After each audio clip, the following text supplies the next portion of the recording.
3, 2, 1. Salam saudara, puji nama Tuhan, kembali kita berjumpa dalam tayangan edukasi Kristen, beriman dengan logika yang sehat. Saudaraku, dalam tayangan sebelumnya dibahas mengenai status yatim piatu secara tekstual di dalam Injil Yohanes pasal 14 ayat 18, di mana firman Tuhan mengatakan, "Aku tidak akan meninggalkan kamu sebagai yatim piatu. Aku datang kembali kepadamu." Yesus berjanji bahwa Bapa akan mencurahkan roh-Nya yang Maha Kudus kepada kehidupan para murid untuk menjadi roh yang penolong dan penghibur. Dalam tayangan berikut ini akan diungkapkan mengenai istilah yatim piatu yang berdasarkan dari konteks Injil Yohanes pasal 14 ayat 18 dalam sudut pandang konteks Perjanjian Lama. Sehingga di saat Tuhan Yesus mengatakan perkataan, "Aku tidak akan meninggalkan kamu sebagai yatim piatu," keseluruhan para murid Tuhan Yesus memahami makna tidak akan menjadi yatim piatu. Mengapa demikian? Alasan utama adalah para murid Tuhan Yesus telah memahami istilah yatim piatu berdasarkan kitab Tanak atau Perjanjian Lama. Lalu bagaimana konsep tersebut bisa dipahami oleh para muridnya, sehingga membuat para murid langsung mengimani perkataan Tuhan Yesus dan tidak perlu berpikir panjang lagi. Untuk itu kita akan membaca terlebih dahulu dalam kitab Mazmur pasal 68 ayat 5, dalam teks terjemahan lain terdapat di dalam ayat yang ke-6. Dalam kitab Mazmur pasal 68 ayat 5 atau ayat yang ke-6, begini bunyi firman Tuhan, "Bapa bagi anak yatim dan pelindung bagi para janda, itulah Allah di kediamannya yang kudus." Dari berbagai cara yang dapat digunakan Allah untuk menggambarkan hubungannya dengan umat manusia, Ia menggunakan istilah kekeluargaan. Bisa saja Allah menggambarkan dirinya sebagai diktator yang baik, majikan yang baik hati, atau tuan tanah yang sabar. Ia menyebut dirinya sebagai Bapa karena kita mengenali karakter serta perilaku seorang ayah. Meskipun kita tidak punya ayah biologis yang memperlakukan kita dengan baik, kita memiliki gambaran tentang bagaimana seharusnya ayah yang baik bersikap. Allah telah menanamkan gambaran itu di dalam hati kita. Kita semua memerlukan cinta, kasih, perhatian, perlindungan, dan penghargaan. Secara ideal, seorang ayah biologis akan memenuhi kebutuhan kita akan aspek-aspek itu.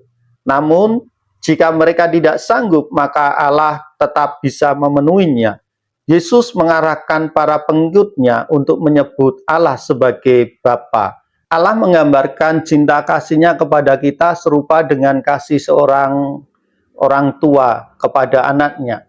Walaupun ia mempunyai karakter yang mirip dengan ayah dan ibu, ia memilih menggunakan bentuk gender laki-laki karena menggambarkan kekuatan, perlindungan, dan pemeliharaan. Allah sangat memperhatikan anak-anak yatim dan anak-anak yatim piatu dalam Ulangan pasal 24 ayat yang ke-20. Bahkan di dalam Mazmur pasal 27 ayat 10 mengatakan, "Biarpun ayah dan ibuku meninggalkan aku, namun Tuhan menerima aku." Allah menyadari bahwa seringkali ayah biologis tidak hadir dan tidak menjalankan tanggung jawabnya dengan baik. Ia menawarkan untuk mengisi posisi seorang bapa. Ia mengajak kita untuk memanggilnya saat kita mengalami kesulitan, melepaskan semua kekhawatiran kita kepadanya, dan merasakan kehadirannya. Ia memperlihatkan kepada kita karakteristik yang Ia ciptakan untuk tugas seorang ayah, walaupun ayah fisik kita seringkali tidak sempurna. Namun Allah berjanji bahwa di dalamnya setiap orang dapat memiliki Bapa yang sempurna. Sekalipun seolah-olah Tuhan mendiamkan kita dalam situasi yang sulit, Tuhan tak pernah sekalipun meninggalkan kita. Jadi, jangan ciptakan gambaran mengenai cara Allah seharusnya menemani kita. Jangan kita mengatur Allah. Mari kita perhatikan bagaimana kehidupan Yusuf. Yusuf menerima mimpi dari Tuhan. Yusuf mendapatkan perlakuan. Yusuf mendapat perlakuan istimewa. Akibatnya muncul rasa kebencian dari diri saudara-saudaranya terhadap Yusuf. Juga karena Yusuf senantiasa melaporkan kejahatan yang dilakukan oleh saudara-saudaranya. Namun Yusuf tidak terlibat dalam dosa yang dilakukan oleh saudara-saudaranya. Yusuf amat bersih, jujur, dan soleh. Tuhan memilih Yusuf bukan tanpa sebab, namun Tuhan benar-benar mendampingi Yusuf. Meskipun tampaknya dalam perjalanan hidup Yusuf, Tuhan seolah-olah tidak ada, namun pada kenyataannya Tuhan menyertai Yusuf. Dia mampu menafsirkan mimpi dari pejabat minuman, pejabat makanan raja yang ada pada saat itu, juga berada di penjara. Karena Yusuf didampingi oleh Roh Tuhan, selangkah bersama Tuhan, kearifannya dan kesalehannya sangat luar biasa. Akhirnya Yusuf mampu menafsirkan mimpi Raja Firaun. Yusuf menyelamatkan semua orang Mesir. Jika Yusuf tidak berada pada saat itu, mungkin hari ini Mesir sudah menjadi gurun tanpa adanya manusia. Untuk itu saudara, ingatlah bahwa Tuhan tidak akan membuat orang percaya menjadi yatim piatu.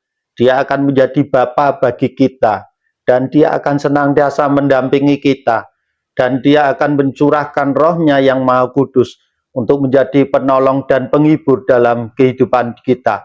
Jika seorang merasa seperti yatim piatu dalam hubungannya dengan Tuhan, artinya ia merasakan Tuhan tidak memperhatikannya, maka ia pun tidak akan menghormati Tuhan dengan layak. Untuk itu saudaraku, senantiasalah ingat bahwa Tuhan telah mencurahkan rohnya yang maha kudus tanpa batas, sehingga roh itulah yang akan senantiasa mengingatkan setiap perkataan-perkataan yang ada di dalam firman Tuhan, sehingga kita memiliki kekuatan untuk menghadapi segala pergumulan yang kita hadapi. Puji nama Tuhan. Dua tayangan tentang kehidupan kondisi menjadi yatim piatu menurut konteks Injil Yohanes pasal 14 ayat 18, baik dalam perspektif Injil Yohanes maupun dalam perspektif Perjanjian Lama, telah dibagikan.